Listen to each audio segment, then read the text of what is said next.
Hello everyone, आपका स्वागत है मेरे चैनल फुजोशी लव में। आप लोग कैसे हैं? आई होप कि आप लोग ठीक होंगे। तो चलिए हम अपनी स्टोरी की स्टार्टिंग करते हैं। लास्ट पार्ट में हमने देखा था कि जान ईवो पर बहुत ही ज़्यादा एग्रेसिव हो गया था। वो ईवो के गले को दबाए जा रहा था। ईवो जो कि जिसकी सांसें अब अटकने लग गई थी। अचानक से पीछे से जान के सर पर कोई हिट करता है, जिससे जान तुरंत ही बेहोश होकर ईवो के ऊपर से हट जाता है और ईवो जो कि उठकर खांसने लग जाता है। ईवो जब उस पर्सन की तरफ देखता है जिसने जान को हिट किया था तो वो शॉक हो जाता है। ईवो कहता है, आप यहाँ चैंग? वो और कोई नहीं बल्कि चैंग था जिसने जान को पीछे से हिट किया था। चैंग जल्दी से ईवो के पास आता और कहता है, ईवो तुम ठीक तो हो ना? ईवो कहता है, हाँ मैं ठीक हूँ। और वो जान को देखने लगता है जो कि अब फर्श पर लेटा हुआ था। चैंग कहता है, मैं सही टाइम पर आ गया। अगर मैंने थोड़ी सी भी और देरी की होती तो पता नहीं क्या हो जाता। ईवो जो कि बहुत ही ज़्यादा डर गया था, वो रोने लग गया था। चैंग कहता है, ईवो शांत हो जाओ। ईवो कहता है, ये क्या हो रहा था चैंगा? ये क्या हो रहा था? जान को क्या हो गया है? तभी कोई पीछे से कहता है, ये बीमार हो गया है, बहुत ही ज़्यादा बीमार। दोनों ही अब पीछे मुड़कर देखने लगते हैं तो वहाँ पर एक लेडी ब्लैक ड्रेस में खड़ी थी जिसने अपने हाथों को फोल्ड किया हुआ था और वो बस जान की तरफ गुस्से में देखी जा रही थी। ईवो कहता है, ये तभी चैंग कहता है, ये मेरी मॉम है। मिसेस जान की तरफ आती है और जान की तरफ झुकते हुए जान के गालों को सहलाती है। उनका चेहरा जो अभी गुस्से में था अचानक से वो सॉफ्ट सा हो जाता है और अचानक से ही उनका गुस्से वाला लुक जान के लिए कंसर्न वाले लुक में बदल जाता है। वो कहती है, बहुत बीमार हो गया है ये, मैंने इसको कितना समझाया पर इसने मेरी बात मानी ही नहीं। जान तुम मेरी बात क्यों नहीं सुनते हो?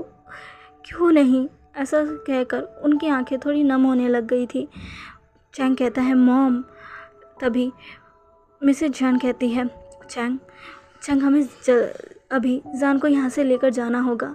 ये सच में आउट ऑफ कंट्रोल हो गया है और अब तो इसने शायद वो कर दिया है जो ये कब से करना चाहता था। चैंग कहता है, आप सही कह रही है मॉम, तभी शायद वो ऐसा हो गया है। तभी चैंग की मॉम कहती है, ये ठीक नहीं हुआ है, इसकी हालत अभी और भी ज़्यादा ख़राब हो चुकी है। चैंग इसे जल्दी से हमारे साथ लेकर चलो। चैंग कहता है, जी मॉम। और चैंग ऐसा कहकर जान के पास आता है और जान को उठाने लगता है। ईवो जो कि जान को ही देख रहा था और चैंग की मॉम की तरफ देख रहा था। चैंग की मॉम ईवो के पास आती है और ईवो से कहती है, ईवो तुम ठीक तो हो ना? ईवो जो कि चैंग की मॉम को देख रहा था। चैंग की मॉम ईवो को अपने पास बुलाकर उसे हक करती है और उसके पीठ को सहलाते हुए कहती है, मैं जानती हूँ तुम बहुत डर गए थे, डरो मत, अब सब ठीक है। ईवो चैंग की मॉम को हक कर लेता है, उनके कंधों में अपना सर छुपाकर कहता है, ये सब क्या हो रहा है आंट? तभी चैंग की मॉम कहती है, घबराओ मत, सब ठीक हो जाएगा, आओ मेरे साथ चलो। ऐसा कहकर चैंग की मॉम ईवो का हाथ पकड़ती है और उसे अपने साथ ले जाने लगती है। अब यहाँ से टाइम स्किप होता है और हमें एक जगह दिखाई जाती है जहाँ पर जान बेड पर लेटा हुआ था और उसके पास ही चेयर पर चैंग की मॉम और ईवो बैठा हुआ था। चैंग की मॉम जान का चेकअप कर रही थी, वो एक डॉक्टर थी। तभी चैंग की मॉम कहती है, ये ठीक है, अभी मैंने इसे बेहोशी की इंजेक्शन दे दिया है, इसे कल सुबह तक तो होश नहीं आएगा। तभी ईवो कहता है, आंट। तभी चैंग की मॉम कहती है, ईवो कहता है कि क्या मैं आप दोनों से कुछ पूछ सकता हूँ? चैंग की मॉम कहती है, मैं जानती हूँ तुम क्या पूछना चाहते हो। तभी ईवो कहता है, तो फिर बताइए मुझे, जान की हालत ऐसे कैसे हुई? वो ऐसा कैसे हो गया? वो ऐसा क्यों? मुझे समझ नहीं आता, मुझे बिल्कुल समझ नहीं आता। मैं जान को अभी तक समझ नहीं पाया हूँ। आखिर से क्या हो जाता है? प्लीज़ मुझे बताइए, प्लीज़। चैंग और चैंग की मॉम ये सुनकर दोनों ही अपना सर झुका लेते हैं। तभी चैंग की मॉम कहती है, ईबो मैं तुम्हें सब बताती हूँ। ऐसा कहकर चैंग की मॉम ईबो की तरफ देखती है और फिर कहती है, तुम्हें क्या जान ने बताया है कि आखिर उसके साथ, उसकी फैमिली के साथ क्या हुआ है? तभी ईबो कहता है, हाँ उसने मुझे एक बार बताया था कि मेरे फादर ने जान की पूरी फैमिली को मार डाला था। चैंग की मॉम कहती है, तुम सही हो, लेकिन क्या तुम्हें जान ने ये बताया कि उसके बाद क्या हुआ था? तभी वो कहता है, नहीं, उसके बाद क्या हुआ था? क्या उसके बाद कुछ हुआ था? चैंग की मॉम कहती है, हाँ उसके बाद बहुत बुरा हुआ था। ईबो कहता है, क्या हुआ था? तभी चैंग की मॉम कहती है, अपने फैमिली के मौत के बाद सबको एक लाश बना देखकर जान की मेंटल हेल्थ पूरी तरीके से बिगड़ गई थी। वो आउट ऑफ कंट्रोल हो गया था। वो कभी कुछ और करता तो दूसरे ही पल कुछ और, वो कभी कुछ और बन जाता तो दूसरे पल कुछ और बन जाता। जान की फैमिली की मौत ने उसकी मेंटल हेल्थ पर बहुत ही ज़्यादा बुरा असर डाला था। जान जो कि अपनी फैमिली से बहुत ही ज़्यादा प्यार करता था, जब उसने अपनी फैमिली को उस हालत में देखा था तब से उसे बहुत ही ज़्यादा एंजाइटी फील होने लगती थी। उसकी हेल्थ पर, मेंटल हेल्थ पर बहुत ही ज़्यादा बुरा असर पड़ा था। तब से वो ऐसा ही है। उसके दिमाग में एक बात बैठ गई थी कि उसे कैसे भी कर उसके फैमिली के मेंबर्स को जिसने ऐसे मारा है वो उसे मारे, वो छोड़ेगा नहीं। उसने ये ठान लिया था कि वो उस शख्स को बहुत ही बेरहमी से मारेगा, उसे बिल्कुल भी नहीं छोड़ेगा। वो अपनी फैमिली का बदला लेकर रहेगा। और इसी चीज़ ने जान के अंदर के शैतान को भी जगा दिया था। उसकी मेंटल हेल्थ धीरे धीरे बिगड़ने लग गई थी। जब मुझे इस बात का पता चला तब मैंने जान का इलाज करना शुरू किया। पहले तो जान नहीं माना था, पर मैंने उसे जैसे तैसे मना लिया था। बीच में जान थोड़ा ठीक भी होने लग गया था, पर मुझे ये नहीं पता था कि उसके मन से ये बात अब भी नहीं गई है बदला लेने की। वो अपने बदले की तैयारी कर रहा था। मुझे बिल्कुल भी नहीं पता था वो कब से ये प्लान कर रहा था, मुझे ये भी नहीं पता था।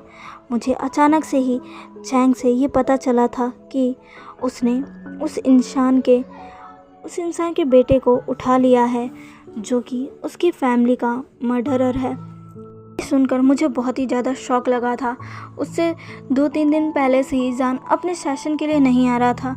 मैं जब भी उससे पूछती कि आखिर वो क्यों नहीं आ रहा, वो मुझे कोई ना कोई बहाना बना ही देता। तभी जब मुझे ये पता चला और चैंग ने मुझे सारी बात बताई, तब मुझे पता चला कि आखिर उसका असली मकसद क्या था, उसका प्लान क्या था। तब से जान बस कैसे भी तुम्हारे फादर को ख़त्म करने के लिए जो चाहे वो कर रहा है, और शायद उसने वो कर भी लिया है। ये सुनकर ईबो बहुत ही ज़्यादा शॉक हो जाता है। वो कहता है, क्या आपका क्या मतलब है? तभी ईबो ऐसा कहते हुए देखकर चैंग और चैंग की मॉम दोनों ही एक दूसरे को देखने लगते हैं। वो कहता है, मुझे बताइए आपका कहने का क्या मतलब है? तभी चैंग की मॉम कहती है, ईबो मुझे नहीं पता कि तुम्हें ये सुनकर कैसा महसूस होगा, पर जाने तुम्हारे फादर को मार डाला है। ये सुनकर ईबो बहुत ही ज़्यादा हैरान हो जाता है। वो मिसेस जियान की तरफ देखने लगता है। मिसेस जियान कहती है, हाँ ईबो ये सच है, तुमने जान के शरीर पर जो ब्लड देखा था वो ब्लड किसी और का नहीं, तुम्हारे फादर का ही है। जाने शायद तुम्हारे फादर को बहुत ही ज़्यादा बेरहमी से मार डाला है। ईबो जो कि ये सुनकर बहुत ही ज़्यादा शॉक हो जाता है।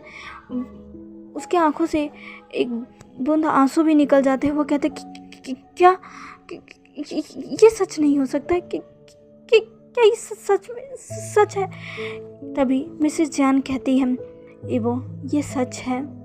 ईबो जो कि अपने मौत पर अपने हाथों को रख लेता है, रोने लगता है। मिसेस जियान जल्दी से ईबो के पास आती है और ईबो को हक कर लेती है और कहती है, ईबो मुझे माफ़ करना, मैंने तुम्हें ये बताया, मैं तुम्हें ये बताना नहीं चाहती थी।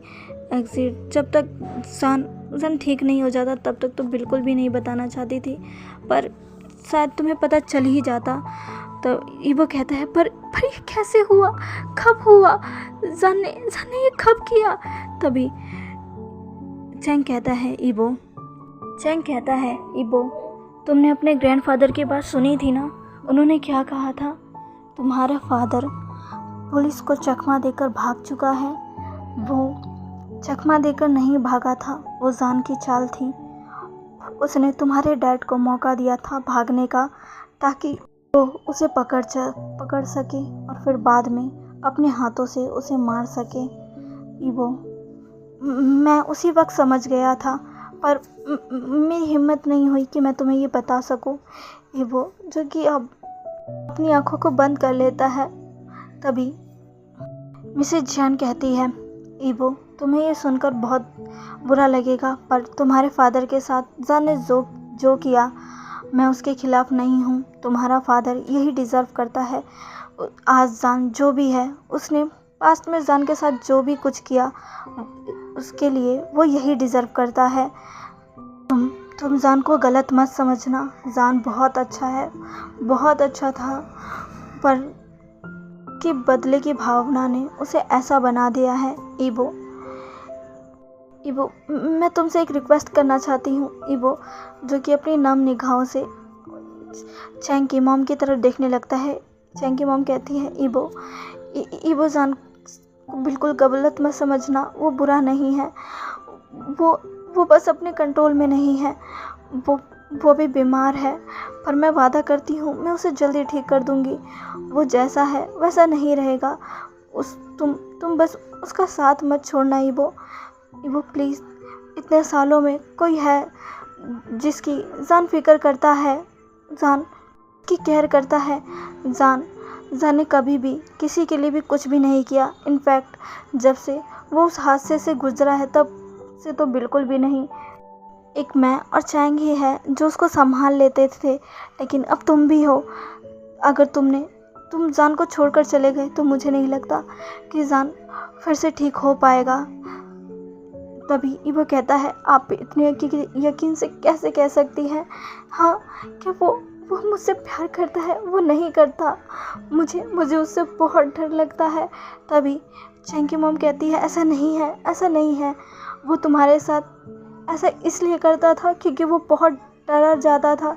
उसे डर लगता था कि कहीं वो तुम्हें खो ना दे, इसीलिए वो हमेशा ही तुम्हें अपने पास रखना चाहता था। तो वो हमेशा ही तुम्हारे लिए बहुत ही ज़्यादा पॉजेसिव रहा है, क्योंकि उसने पास्ट में अपने सारे लव वंस को खो दिया है और अब वो तुम्हें खोना नहीं चाहता। ईबो प्लीज़ मेरी बात को समझो। ईबो कहता है मुझे अपने फादर के मर जाने का दुख नहीं है, क्योंकि वो मेरे भी गुनहगार थे। उन्होंने मेरी माँ को मारा था, उन्होंने कभी मुझसे प्यार नहीं किया। मुझे उनके मर जाने का उतना दुख नहीं है। मुझे तो दुख इस बात का है कि मेरा जो अल्फ़ा है वो खुद के कंट्रोल में ही नहीं है। उसे ये तक नहीं पता है कि आखिर उसे करना क्या है और क्या नहीं करना है। वो एक पल में खुश होता है तो दूसरे पल ही उसे बहुत ही ज़्यादा गुस्सा आ जाता है। मैं उसे समझ नहीं पाता हूँ। मुझे बहुत डर लगता है उसके साथ, मैं कैसे रह पाऊँगा। तभी चैंग की मॉम कहती है ईबो ऐसा मत कहो, वो तुम्हें कुछ नहीं करेगा। ईबो कहता है और आज जो हुआ आप उसके बारे में क्या कहेंगी। तभी चैंग की मॉम कहती है वो जान की एंजाइटी थी जो बहुत ही ज़्यादा बढ़ गई थी। वो समझ नहीं पा रहा था कि आखिर वो कर क्या रहा है, पर मेरा यकीन मानो अगर वो होश में होता तो वो कभी भी ये नहीं करता जो आज वो करने जा रहा था। ईबो प्लीज़ मेरी बात समझो। तुम कुछ वक्त और रुक जाओ जान के लिए। अगर तुम्हें लगा कि तुम जान के साथ नहीं रह पाओगे, फिर तुम जो फैसला लोगे मैं उसमें तुम्हारा सपोर्ट करूँगी, पर अभी जान को तुम्हारी ज़रूरत है। प्लीज़ ऐसा मत करो, उसे छोड़कर मत जाओ। अगर उसे पता चला कि तुम भी उसे छोड़कर जा चुके हो तो मुझे नहीं लगता कि जान बच पाएगा। प्लीज़ ऐसा मत करो। मैं अपनी फ्रेंड को खो चुकी हूँ। अब मैं उसकी आखिरी निशानी को नहीं खोना चाहती। प्लीज़ ऐसा मत करो ईवो, प्लीज़ मैं तुमसे रिक्वेस्ट करती हूँ। वो कहता है ऐसा मत करिए। ठीक है, आप जो कहेंगी मैं वो करूँगा। ये सुनकर चैंग और चैंग की मॉम एक राहत की सांस लेते हैं। उन्हें बहुत खुशी होती है ईवो के इस फैसले से। पर तभी वो कहता है पर मेरी एक शर्त है। चैंग की मॉम कहती है क्या? तुम्हारी क्या शर्त है? तभी ईवो कहता है अगर जान ठीक हो गया तो फिर मैं यहाँ से चला जाऊँगा, मैं उसके साथ नहीं रहूँगा। चैंग की मॉम कहती है क्या? तभी ईवो कहता है हाँ, मैं कभी भी जान से प्यार करता ही नहीं था। उसने मुझे फोर्सफुली अपने घर में लाया, मेरे साथ। ये कहते हुए ईवो रुक जाता है। चैंग के मॉम की भी नज़रें झुक जाती है। ईवो कहता है मैं ऐसे इंसान से कैसे प्यार कर सकता हूँ जिसने मेरे साथ इतना सब कुछ किया है, मुझे ऐसे रखा है जैसे मैं उसका कोई कैदी हूँ। मैं ऐसे इंसान के साथ नहीं रह सकता। मैं जानता हूँ कि आप दोनों को उसकी बहुत फ़िक्र है, इसीलिए आप ऐसा कह रही हो, पर आप एक बार खुद को मेरी जगह रख के देखिए। अगर कोई आपके साथ ऐसा करता तो क्या आप उसके साथ रह पाती? ये बात सुनकर चैंग की मॉम दोनों ही कुछ भी नहीं कहते हैं। वो कहता है इसीलिए मैंने यही फैसला किया है कि जब जान ठीक हो जाएगा तब मैं चला जाऊंगा। मैं जान के पास नहीं रहूँगा, मैं उससे डिवोर्स ले लूँगा और इसमें आपको भी मेरा साथ देना होगा। चैंगा, आपको भी। ये बात सुनकर चैंग की मॉम पहले तो कुछ भी नहीं बोलते हैं। फिर चैंग की मॉम कहती हैं ठीक है ईवो, जैसा तुम कहो। चैंग कहता है ठीक है ईवो, मैं तुम्हारी बात मानूंगा। ये सुनकर ईवो बस नोट कर देता है। यहाँ से टाइम स्किप होता है और हमें चैंग की मॉम को दिखाया जाता है जो कि जान के पास अभी अकेली थी। वो जान के सर को सहला रही थी और कह रही थी कितने अच्छे थे वो पल जब मैं, तुम्हारी मॉम और चैंग हम सब साथ में रहा करते थे। कितना खुश भरा था वो पल। पर पता नहीं किसकी नज़र लग गई कहकर चैंग की मॉम अपने बीते हुए पलों को याद करने लगती है कि कैसे वो हमेशा ही चैंग को लेकर जान के घर जाया करती थी, उसकी मॉम से मिला करती थी, साथ में बातें किया करती थी। जान की मॉम का कई बार मजाक भी उड़ाती थी जिसकी वजह से जान की मॉम उनके पीछे पड़ जाती थी और वो उन्हें खूब भगाती थी। बिल्कुल उनके कॉलेज टाइम की तरह चैंग और जान भी उस समय एक दूसरे के साथ बहुत अच्छे से रहते थे। वो दोनों तब से एक दूसरे के बहुत ही अच्छे फ्रेंड हैं। वो पल याद करते हुए चैंग की मॉम की आंखों में आंसू भी आ जाते हैं। इधर दूसरी तरफ ईवो जो कि अपने रूम में अकेला था, उसे वहाँ पर एक रूम दे दिया गया था। तभी ईवो जो कि उसको नींद नहीं आ रही थी, वो बालकनी में खड़ा था और चांद को देख रहा था। ईवो जो कि अपनी मॉम को याद करने लगता है कि कैसे जब ईवो छोटा था तब ऐसे ही बालकनी में वो और उसकी मॉम बैठकर चांद को देखा करते थे। ईवो कहता था मॉम वो क्या है? तभी ईवो की मॉम कहा करती थी वो चांद है। ईवो कहता था ये कितना खूबसूरत है ना। तभी ईवो की मॉम कहती थी हाँ, पर मेरी ईवो से ज़्यादा नहीं। और देखना मेरी ईवो को भी ऐसा चांद सा पार्टनर मिलेगा जो उसका बहुत ख्याल रखेगा, बहुत केयर करेगा, हर वक्त बस उसी के आगे पीछे घूमेगा। ईवो ये सुनकर हंसने लग जाता था और ईवो की मॉम भी ये बात याद करते हुए ईवो की आंखों में आंसू आ जाते हैं और ईवो कहता है नहीं मॉम, मेरा पार्टनर बिल्कुल वैसा नहीं है। मुझे वैसा पार्टनर नहीं मिला मॉम। शायद मैं वैसा पार्टनर डिज़र्व भी नहीं करता हूँ मॉम। मैं ये नहीं कह रहा कि आप गलत थी, पर शायद मैं ही उस लायक नहीं हूँ जो कि कोई मुझसे प्यार करे, कोई मेरी केयर करे, मेरा ख्याल रखे। मैं शायद उस लायक नहीं हूँ मॉम। आपका ईवो शायद किसी के लायक नहीं है, पर चिंता मत करिए, मैं इससे उदास नहीं हूँ, मैं खुश हूँ, मैं ठीक हूँ। और देखना मैं मैं बिना किसी के सहारे भी रह सकता हूँ। मुझे किसी की ज़रूरत नहीं है, किसी की भी नहीं। मुझे कोई पार्टनर नहीं चाहिए। मैं अकेले बहुत खुश हूँ मैं, बहुत खुश हूँ। ऐसा कहते हुए ईवो बस चाँद को देखकर एक स्माइल करने लगता है, पर उसके आँखों से आंसू गिर ही जाते हैं। तो चलिए गाइस, आज के लिए बस इतना ही। आज का वीडियो कैसा लगा प्लीज़ प्लीज़ प्लीज़ मुझे कमेंट करके ज़रूर बताइएगा, और प्लीज़ मेरे चैनल को लाइक सब्सक्राइब ऐसे कर दीजिएगा। मिलते हैं इसके नेक्स्ट पार्ट में। बाय।